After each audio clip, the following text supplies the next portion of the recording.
d'éviter les tours dans la salle, sinon ça crée beaucoup de distractions parmi nous. C'est agréable. Un moment très important pour notre vie, où nous allons écouter la parole de Dieu.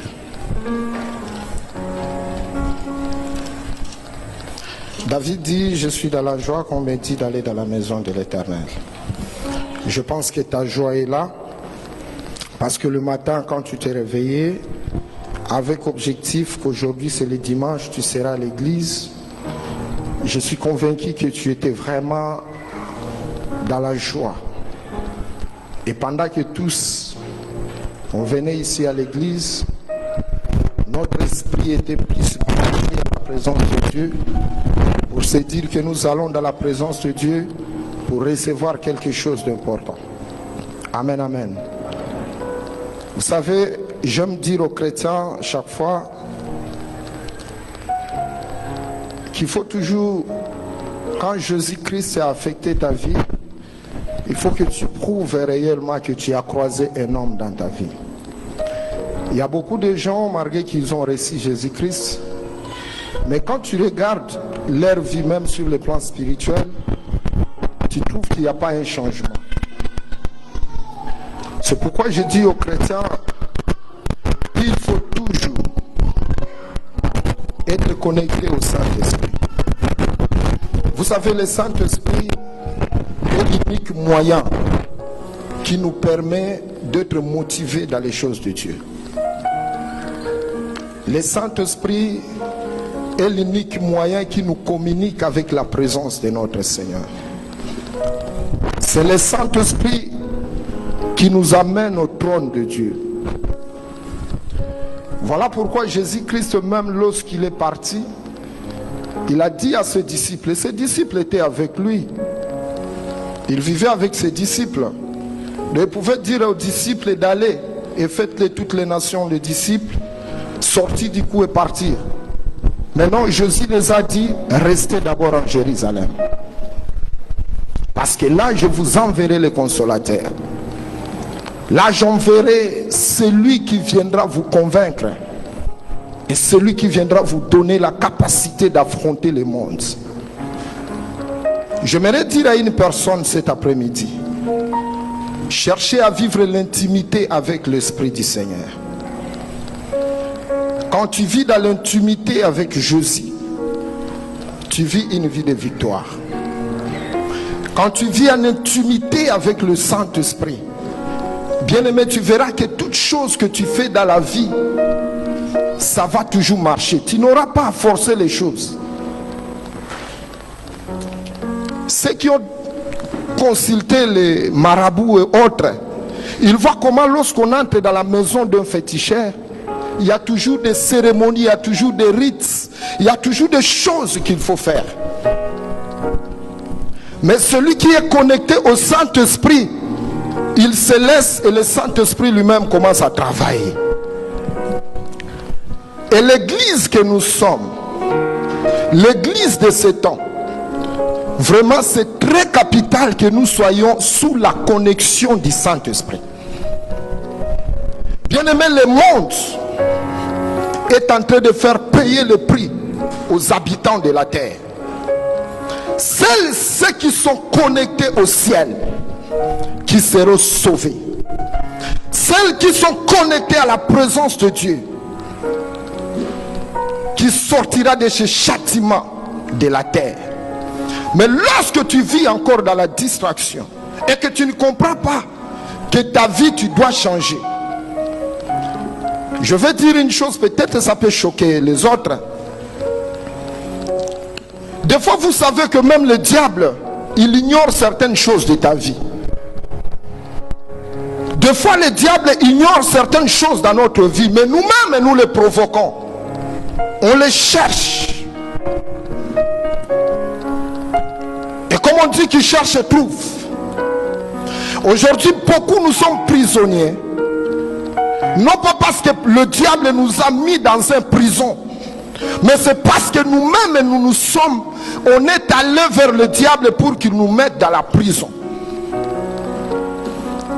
Beaucoup de chrétiens sont victimes de leur propre comportement et de leur propre vie. Beaucoup de chrétiens sont victimes de leur propre marche sur la terre. Bien-aimé, une erreur dans le monde, c'est lorsque quelqu'un ne connaît pas son identité. Quand tu ne connais pas ton identité, tu es foutu. Lorsqu'un prince ne connaît pas qu'il est le fils d'un roi et qu'il doit vivre comme tout le monde sans respecter le principe royal, c'est fini pour lui. Hier, j'étais devant la télé, je regardais le documentaire pendant qu'il y avait l'enterrement du prince de l'Angleterre. Lorsque le prince Henri a épousé Meghan, on a donné à la dame certains principes à respecter. Pourquoi? Parce qu'elle avait épousé un prince. On l'a interdit de ne pas être populaire. On l'a interdit de ne pas à tout moment d'être avec ses amis. On l'a interdit toutes les sorties. Pourquoi? Parce que sa vie était déjà consacrée à la royauté. De même pour nous les enfants de Dieu, il y a certains principes, certaines normes qu'il faut respecter. Et lorsqu'on ne les respecte pas, bien-aimé, tu verras que ta vie, depuis que tu as commencé avec Jésus, tu as un parcours. Oui, avoir un parcours, ce n'est pas mauvais. Mais l'exercice que tu as avec Jésus, c'est quoi? Ce qui qualifie une personne, même pour que tu sois embauché, il faut qu'on regarde ce qu'on appelle le CV. Ce que tu as fait, l'expérience que tu as. Maintenant, pour nous les chrétiens, pasteurs, évangélistes, docteurs, diacres, anciens, fidèles dans l'église, comme tous nous sommes un royaume de sacrificateurs. Après que tu fais un bilan de la vie chrétienne, quel est votre exercice? Qu'est-ce qu'on peut trouver dedans pour dire que réellement toi tu as la capacité, tu as fait quelque chose pour que la gloire de Dieu descende? Quel est votre témoignage? C'est ça notre problème aujourd'hui. Bien-aimés, je n'ai pas beaucoup de temps, nous allons partager un petit verset.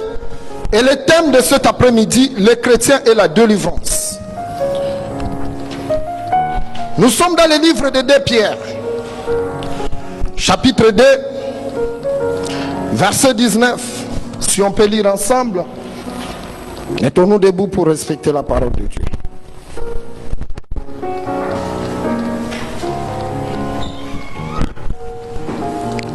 Je lis la parole de Dieu au nom de Jésus. Ils leur promettent la liberté, car ils sont eux-mêmes esclaves de la corruption. Car chacun est esclave de ce qui a triomphé de lui. Que Dieu bénisse sa parole. Prenez place, bien-aimés. C'était hier. J'étais dans la prière, le Saint-Esprit commençait à m'enseigner quelque chose sur ces versets. Bien-aimé, j'ai compris pas mal de choses. Je me suis dit que si aujourd'hui nous les chrétiens on ne récite pas,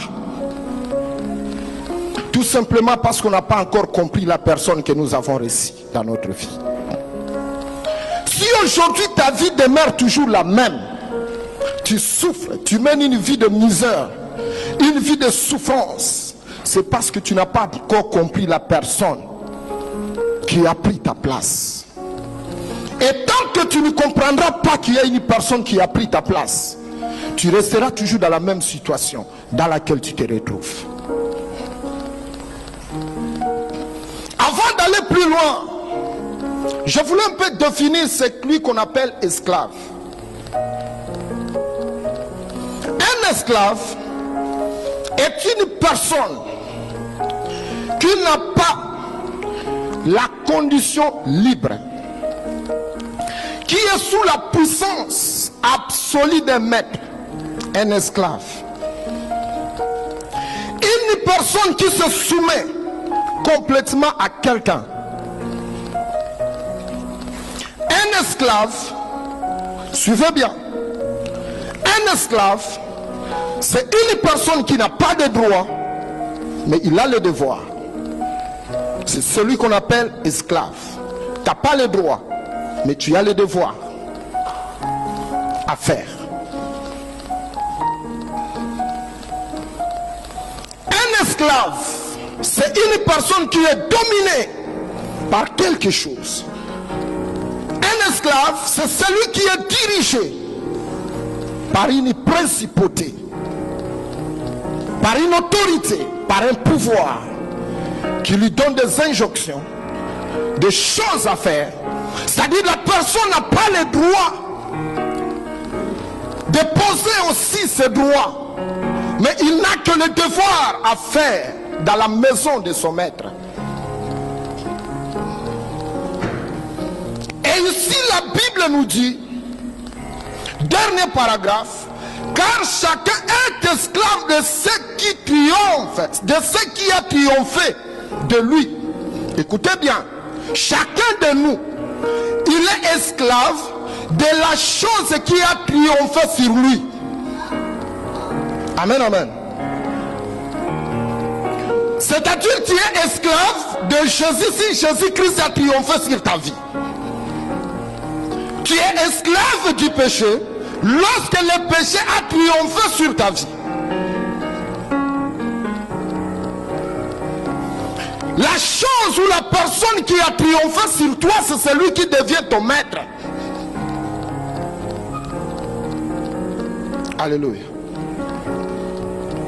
Vous savez, il arrive un certain moment dans l'église, quand je suis les hommes de Dieu, je suivis le pasteur Serge prêcher ici. Je suivis le pasteur Andy prêcher, le pasteur Théo. Des fois, moi, je me pose des questions. Est-ce que faut-il venir à l'église, on met de la musique, on chante, on danse et après on dit, mettez les offrandes et partez. Pourquoi? Parce que tout, on a déjà entendu. Presque tout. La sanctification, la purification, le pardon, la foi, la bénédiction, le salut, tout on a déjà entendu. Mais qu'est-ce qui fait que l'homme ne change pas face à tout cela? Il y a quelque chose.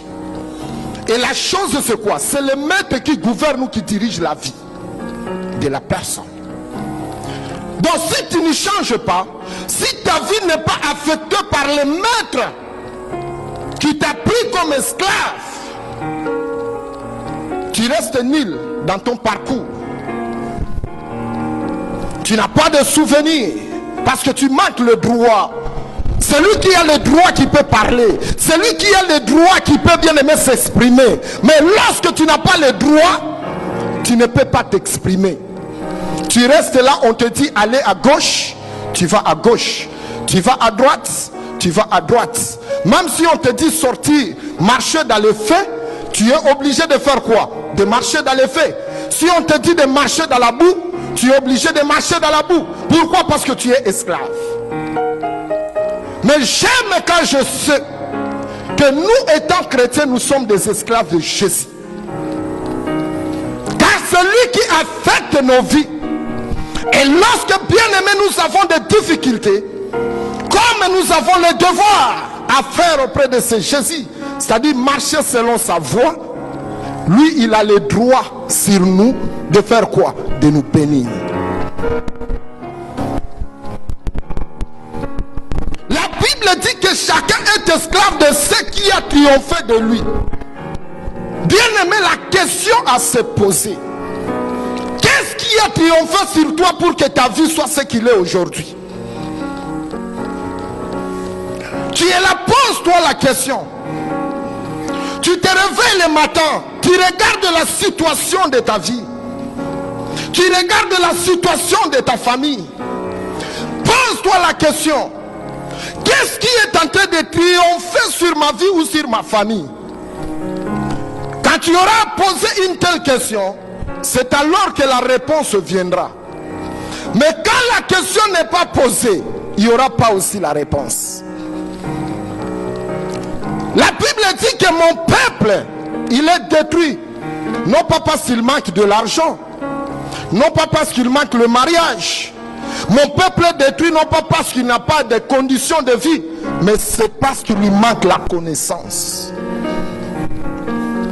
C'est pourquoi la Bible déclare qu'un peuple sans révélation, c'est un peuple sans frein. Lorsque tu n'as pas la révélation sur ta vie, bien-aimé, tu conduiras ta vie comme un animal. Et tu finiras dans le chaos. On n'adhère pas à l'église comme on adhère dans un parti politique. Il y a des gens qui viennent, ils croient qu'ici c'est un groupe de musique. Chaque dimanche, il faut venir, on se rencontre, on fait des cotisations et tout et tout. Qui va prendre aujourd'hui, c'est moi, demain c'est qui et tout et tout. Non, on n'adhère pas comme ça à l'église. L'église n'est pas un centre d'amitié. L'église n'est pas la maison d'une personne. L'église n'est pas, bien aimé, un lieu de rencontre avec les individus. Mais l'église, c'est le lieu de rencontre avec notre Seigneur. Parce que lorsque nous venons à l'église, c'est pour recevoir quelque chose qui vient du trône de notre Seigneur. Quand nous venons à l'église, c'est pour expérimenter la puissance de Dieu. Voilà pourquoi David a dit, je suis dans la joie lorsqu'on me dit d'aller dans la maison de Dieu. La joie de David, même s'il était au trône, ce n'était pas ça sa joie. Mais sa joie était de Dieu lorsqu'on lui dit, allons dans le temple pour adorer notre Dieu. David, il est dans la joie. Mais quand toi tu viens à l'église, quel est le sentiment que tu ressens en toi? On voit les gens venir à l'église avec leur même comportement. Après les cultes, après la prédication, vous les trouvez dehors, en train de s'insulter, avec des conflits, des problèmes et tout et tout. Il y a toujours beaucoup de choses, mais on est dans l'église, on écoute la parole de Dieu, on prie, on gêne, on fait tout. Mais les choses, bien aimées, ne changent pas. Qu'est-ce qui t'a pris comme esclave? Tu dois savoir, il y a quelque chose qui te retient. Il y a quelque chose qui retient ta vie en prison. Il y a quelque chose qui t'empêche d'expérimenter la puissance de Dieu. Bien-aimé, notre Dieu, il est le même hier, aujourd'hui, éternellement. Moi, ça m'étonne de voir que dans l'époque, dans les temps, Élie était capable de faire descendre le feu pour confondre les dieux de Baal. Mais aujourd'hui, c'est difficile de trouver des hommes comme Élie. Aujourd'hui, c'est difficile de trouver les hommes comme Pierre. Cependant que nous sommes de la même génération. Moi et Pierre, nous sommes de la même génération. Le pasteur Andy, le pasteur Serge, pasteur Théo, tous ceux qui sont serviteurs, même nous tous qui sont ici, de la même génération que Josie. De la même génération que Pierre.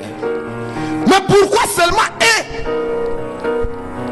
qu'il peut se tenir devant un malade, devant une situation, il dit, prends ton lit, lève-toi et marche. Mais moi, je suis incapable. Pourquoi cette différence? C'est qu'il y a quelque chose qui nous retient captifs. Il y a quelque chose qui domine sur notre vie. Et cette chose, le jour que tu comprendras qu'il y a quelque chose qui te retient captif, il y a quelque chose qui réclame ta vie, il y a quelque chose qui t'empêche de vivre la grandeur, la puissance de Dieu, c'est le jour que tu chercheras Dieu dans la profondeur. Tant que tu n'as pas encore compris les difficultés dans lesquelles tu vis, d'où ça vient, tu ne sauras pas chercher ton Dieu. Jamais tu resteras la même personne. Demain ou après-demain, Ekoya Kaka. Non.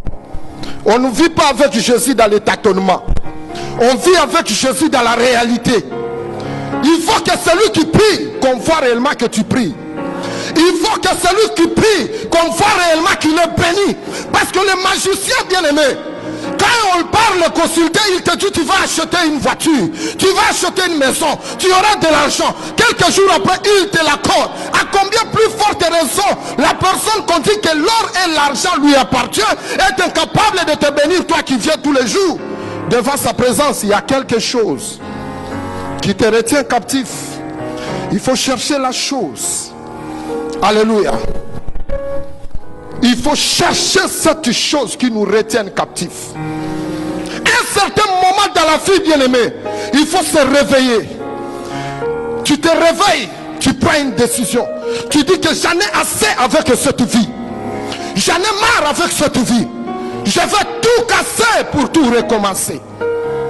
Il est de prendre une décision de ce que tu vis. Combien de hommes, combien de femmes qui vivent dans l'illégalité même dans nos églises. Vous trouvez une femme qui vit avec un homme qu'il n'a jamais épousé.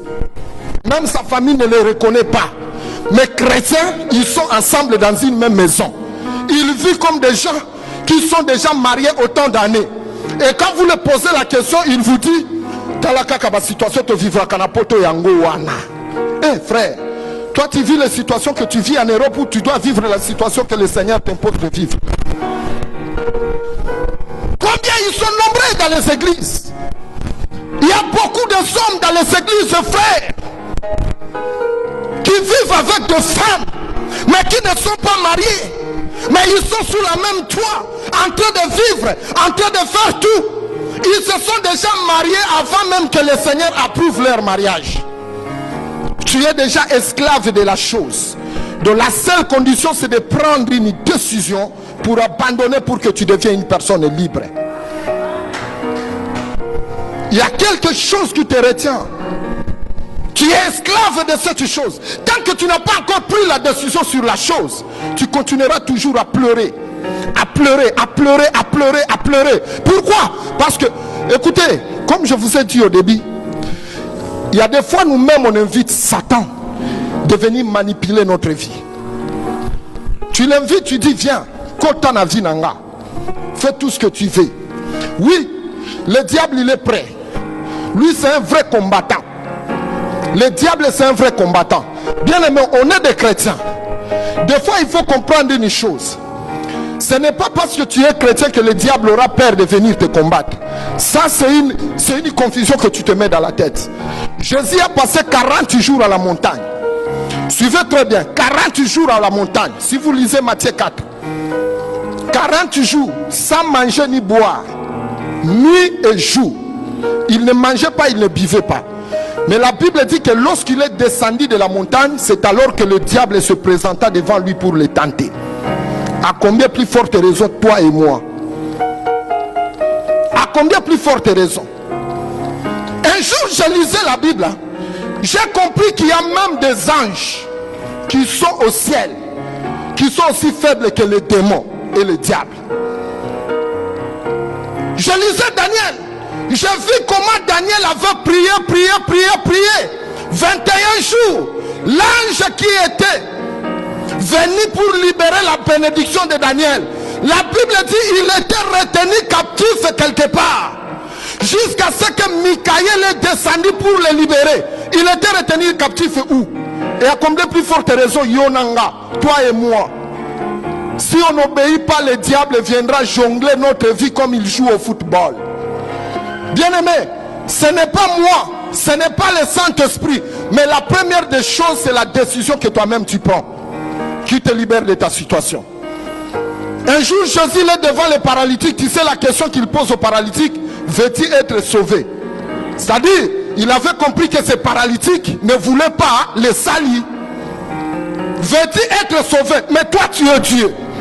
Tu es Dieu, tu me poses encore la question. Tu sais que je suis mendiant. Je vis ici, j'attends quand même le salut. Dieu il est souverain, il connaît tout. Mais il lui pose la question: veux-tu être guéri?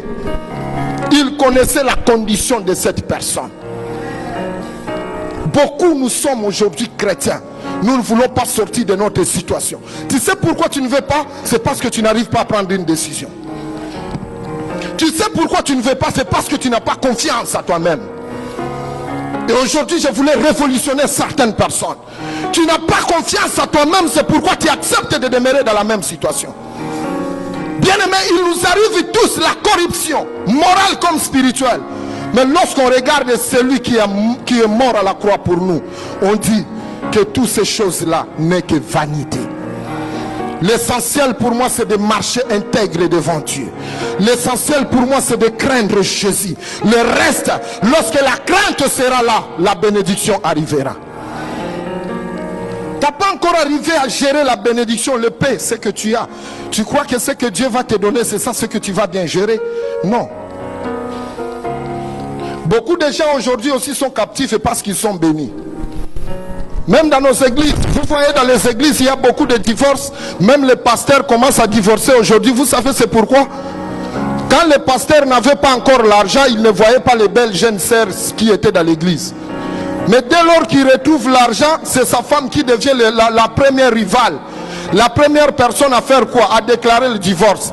La femme qui n'était pas sorcière, mais lorsque les pasteurs commencent maintenant à trouver de l'argent, moi si on a comme une année, Ndoki. Mais quand tu l'avais épousé, les années que tu as vécu avec cette femme, pourquoi elle n'était pas sorcière? Tout ça parce qu'elle commence à voir des belles fillettes et tout, et tout, et tout, et tout. La bénédiction, lorsque tu n'arrives même pas aussi à les gérer, ça t'amène. C'est plus que même la malédiction. Parce que la malédiction, des fois, si tu comprends que cette malédiction elle est familiale, tu vas prendre la décision de sortir. Mais quand la bénédiction commence à te mener dans les mauvais chemins, il est difficile de sortir de là. Parce que tu crois à ce que tu as. Tu crois à la bénédiction. Tu crois aux voitures. Tu crois à l'argent que tu as. Cela va t'aveugler. Et tu ne sauras pas prendre une décision pour sortir de la même situation. Qu'est-ce qui t'a retenu captif? Regarde là où tu es. Comment tu vis. Regarde ta situation. Regarde comment les choses dans ta vie marchent. C'est là que tu vas comprendre qu'il y a quelque chose qui me retient. Il y a quelque chose qui m'empêche de vivre la grandeur de Dieu. Il y a quelque chose qui m'empêche de vivre la main de Dieu. Bien aimé, la Bible me le confirme que la main de Dieu n'est pas courte pour agir, ni pour bénir, ni son oreille sourde pour entendre notre prière. Mais la Bible ajoute, ce sont nos crimes, ce sont nos péchés qui mettent une séparation entre nous et notre Dieu. Nos crimes, quels sont les crimes que nous commettons qui empêchent Dieu d'agir dans notre vie? Quels sont les crimes que nous commettons qui empêchent, bien aimé, la main de Dieu d'affecter notre vie? Tout ce que tu vois aujourd'hui dans le présent n'est que passagère. Ça va passer dans peu de temps.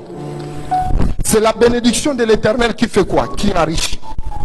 Même si tu traverses des moments difficiles de ta vie, 10 ans, autant d'années, mais lorsque la pendule de Dieu n'est pas encore arrivée au jour, à l'heure de ta bénédiction, attends-la. C'est pourquoi Habakkuk il dit, je me tenais à mon poste, j'étais toujours là, j'attendais jusqu'à ce que la prophétie ou la parole que l'Éternel avait prononcée pour moi fera quoi? Ça s'accomplira. Et cela, ça s'accomplira certainement. Même si cela tarde, je sais que cela va s'accomplir dans ma vie.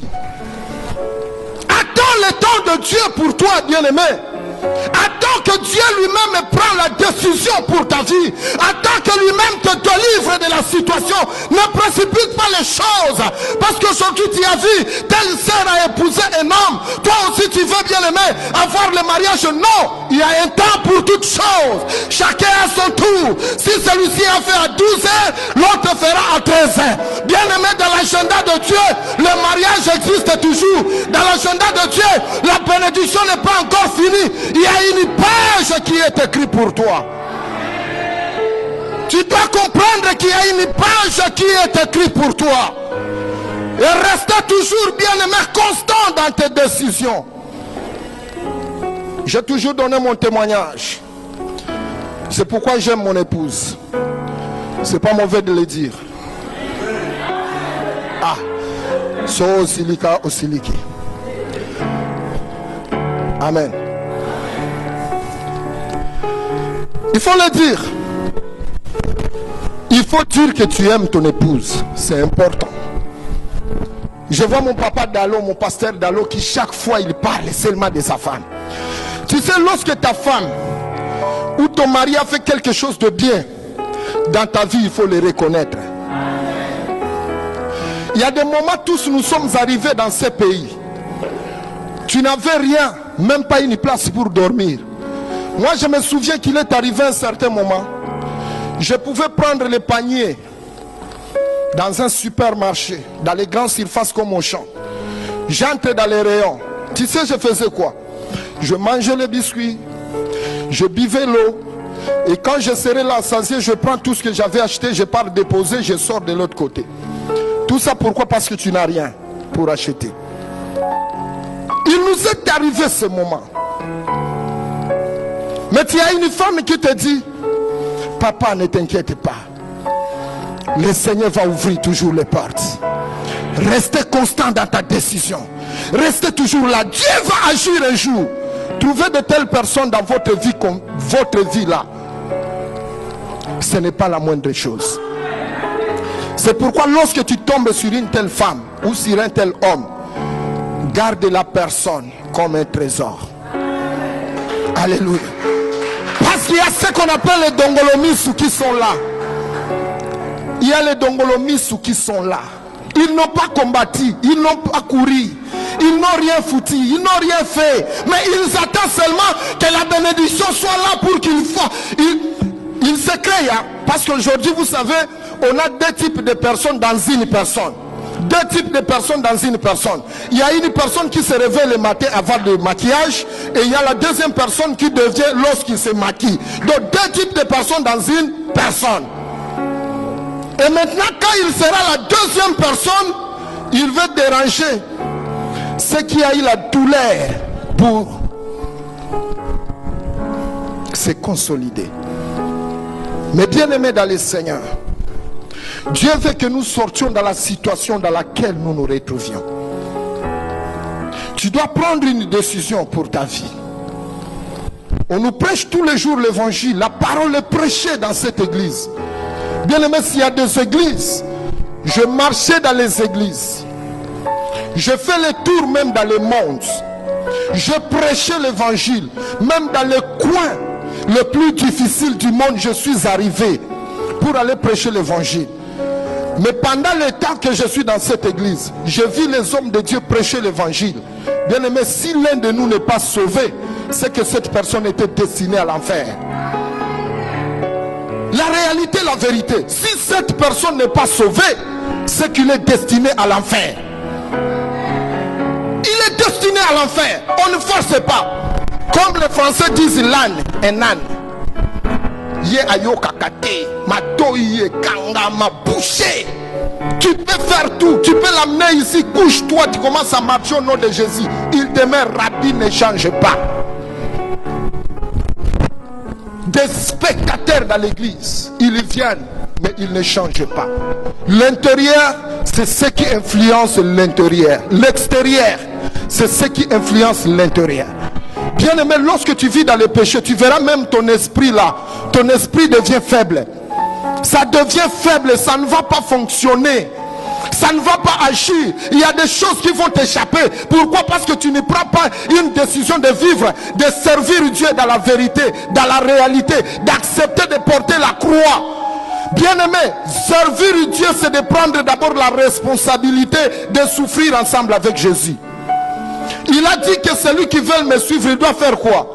Tout laisser et prendre sa croix. Est-ce que vous croyez que Jésus a dit prenez ma croix et portez ça? Non, il a dit que chacun prenne sa croix. Tu dois marcher avec ta croix. Tu dois l'amener jusqu'à Golgotha. Être crucifié pour vivre la gloire de Dieu.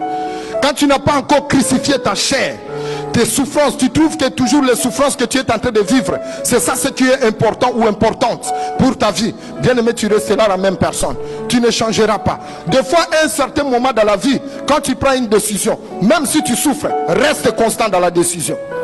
Même si ça ne tient pas, reste constant dans la décision. C'est pourquoi moi j'ai toujours dit, bien aimé, tu peux tout faire dans ma vie, prendre tout ce que tu veux prendre, mais mon ministère ne touche pas. Mon intimité avec Dieu ne touche pas. Ça je veille, ça je veille, ça je veille, jour et nuit. Quand ça commence à être touché, là je veux sortir les griffes comme un lion. Parce que je sais que ma vie dépend de cette intimité que j'entretiens avec Jésus. Ta vie ne dépend pas du fait que tu viens à l'église, non. Peut-être que ça peut choquer. Tu peux ne pas venir à l'église, mais tu vis en intimité avec Jésus. Ta vie dépend de cette intimité que tu es en train bien aimé de gérer avec ton Créateur, ton Maître, celui qui t'a pris. Il a pris tes péchés, il a pris tes malheurs, il a pris ta souffrance, il a pris tes situations, il a pris ton célibat, il a pris ta pauvreté, il a pris la malédiction de la famille. La Bible dit il s'est chargé lui-même. C'est cette personne que des fois, il faut toujours, quand nos genoux sont par terre, glorifier, dire Seigneur, tu es merveilleux. Dans n'importe quelle situation de notre vie, on doit toujours prendre le temps de dire Seigneur, tu es l'incomparable. Alléluia. Je vois les chrétiens qui viennent à l'église, ils n'arrivent même pas à danser. Ils sont là comme des patrons. Mais quand ils vont dans les boîtes, quand tout va s'ouvrir ici, il y aura des fêtes de Congolais comme nous sommes des champions. Le numéro 1 de fêtes, vous trouverez toujours même les chrétiens en train de danser. De danser. Mais venir à l'église, il regarde à côté, il dit ah, celui-là va me voir que je danse. J'ai vu les statues des gens en train de danser, mais quand ils arrivent à l'église, ils cachent ça. Non, bien-aimé, celui qui est converti, celui qui est affecté par l'Esprit de Dieu, dans la présence du Seigneur, sa joie s'exprime, sa santé s'exprime, ce qu'il est s'exprime, l'âme, le corps, l'esprit danse, loue, chante, crie pour le Seigneur. Mais tant que tu demeureras encore esclave du péché, le péché continuera toujours à gérer et à dominer sur toi. C'est pourquoi cet après-midi, le Saint-Esprit voulait nous exhorter. Bien-aimé, cherchez à sortir du système qui te prend captif et accepter d'avancer avec celui-là qui donne la vie. Acceptez d'avancer avec Jésus. Même si cela, bien-aimé, tarde, la bénédiction tarde, garde toujours votre constance. Restez toujours à page. Il ne faut jamais quitter votre poste. Jésus-Christ voit tes sacrifices. Il voit, bien-aimé, ta souffrance. Il voit tout ce que tu donnes. Il voit tout ce que tu fais. Il voit comment, bien-aimé, tu vis. Tu acceptes d'être manipulé. Tu acceptes même d'être injurié à cause de son nom. Il y aura un temps qu'il va essuyer tes larmes. Il y aura un temps qu'il va essuyer tes larmes. Sortez des situations qui nous prennent captifs, bien-aimés. Sortez de certaines situations qui ne veulent pas que nous puissions évoluer. Ma soeur, tu n'as pas encore un homme. Tu as un fiancé. Tu as un proposant ou je ne sais pas qui que ce soit, tout ce qu'on peut appeler et tout et tout. Attends le temps de Dieu pour ta vie. Ne te précipite pas. Des fois, il y a les hommes qui sont malins. Ils reconnaissent ton corps, c'est fini. Et ils te quittent. Il n'a plus besoin de toi. Et demain, qu'est-ce que tu feras encore de plus? Que le Saint-Esprit nous interpelle tous. Alléluia. Que le Saint-Esprit nous aide à chercher la face de Dieu dans la vérité. Que Dieu vous bénisse. J'appelle